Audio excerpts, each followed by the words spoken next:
বড় প্রয়োজন। রাজনীতিতে প্রাজ্ঞ, দূরদর্শী ও বর্ষিয়ান মজলুম জননেতা মওলানা ভাসানী বুঝেছিলেন কুচক্রী এই সামরিক শাসনের নিগড় থেকে মুক্তির একটাই পথ, নির্বাচন নয়, স্বাধীনতা। তিনি আওয়াজ তোলেন, ভোটের বাক্সে লাথি মারো, বাংলাদেশ স্বাধীন করো। আপোষ না সংগ্রাম, সংগ্রাম সংগ্রাম। নির্বাচন নির্বাচন, বর্জন বর্জন। নির্বাচনের কথা কয় যারা, মার্শাল্লর দালাল তারা। নির্বাচনের ভাওতাবাজি, ব্যর্থ করো ব্যর্থ করো। 1970-এর নির্বাচনের ঠিক আগ মুহূর্তে ঘটে যায় 70-এর প্রলয়ঙ্করী ঘূর্ণিঝড়। তাতে মারা যায় 5 লক্ষাধিক লোক।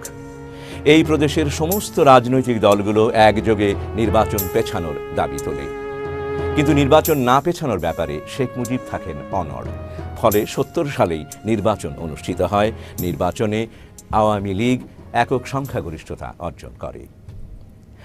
যদিও শেখ মুজিবের এই অভাবনীয় সাফল্যের নেপথ্য কারণ ছিল শক্তিশালী প্রতিদ্বন্দ্বী মওলানা ভাসানী ও আতাউর রহমান খান সহ সমস্ত বিরোধী দলের নির্বাচন বর্জন। যাই হোক, চূড়ান্ত ফলাফল বেরোনোর পর সরকারের প্রতি প্রচণ্ড চাপ সৃষ্টি হতে থাকে সংসদ অধিবেশনের এবং আওয়ামী লীগের কাছে ক্ষমতা হস্তান্তরের।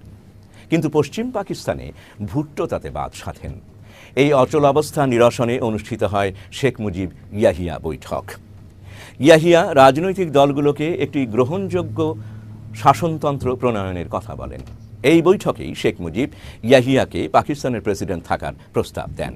বিস্মিত ইয়াহিয়া প্রশ্ন করেন, তাতে আপনাদের কি লাভ?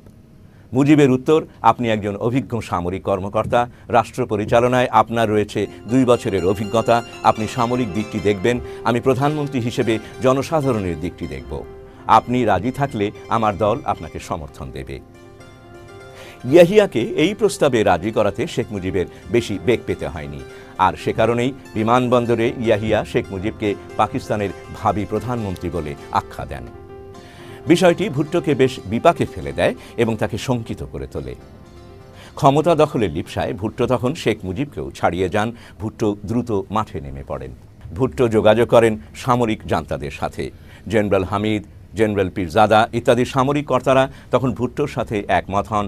স্বস্তির নিঃশ্বাস ফেলেন ভুট্টো, কারণ পাকিস্তানের শাসনতান্ত্রিক কর্তৃত্ব তখন ইয়াহিয়ার হাতে নয়, বরং ছিল এদেরই হাতে। ইয়াহিয়া ছিলেন শুধু এদের ক্রীড়নক মাত্র। পূর্ব পরিকল্পনা অনুযায়ী 18 জানুয়ারি ইয়াহিয়া পশ্চিম পাকিস্তানে ফিরেই লারকানাতে ভুট্টোর বাসভবনে যান প্লেজার ট্রিপ বা আনন্দ ভ্রমণে।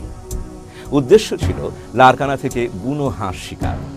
কিন্তু বিষয়টি গুরুত্বপূর্ণ হয়ে ওঠে যখন জেনারেল হামিদ, জেনারেল পীরজাদা ও মেজর জেনারেল ওমর সহ অন্যান্য সামরিক অফিসাররাও সেখানে যোগ দেন। আসলে সেটিই ছিল পাকিস্তানের পূর্বাংশের বিধিলিপি নির্ধারণের জন্য নির্দিষ্ট দিন। সেদিনই পূর্ব পাকিস্তানে আক্রমণের নীল নকশা রচিত হয়।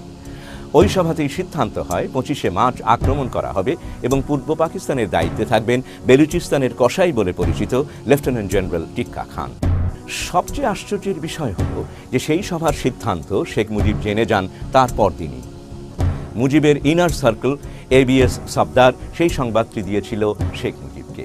সামরিক জান্তার আক্রমণের খবর পেয়ে সফদারকে ডেকে শেখ মুজিব বলেন, বড়ই উদ্বেগের কথা, ক্ষমতা হস্তান্তর নিয়ে চক্রান্ত চলছে।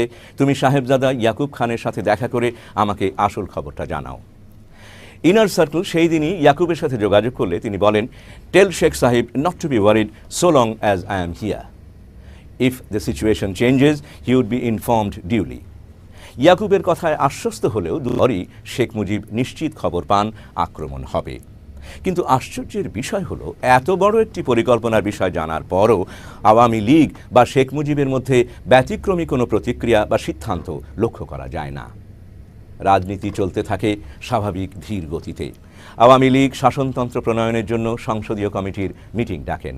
আসন্ন সরকার গঠনের লক্ষ্যে আওয়ামী লীগ মন্ত্রিপরিষদও গঠন করে। প্রাদেশিক পরিষদের প্রধান মনসুর আলী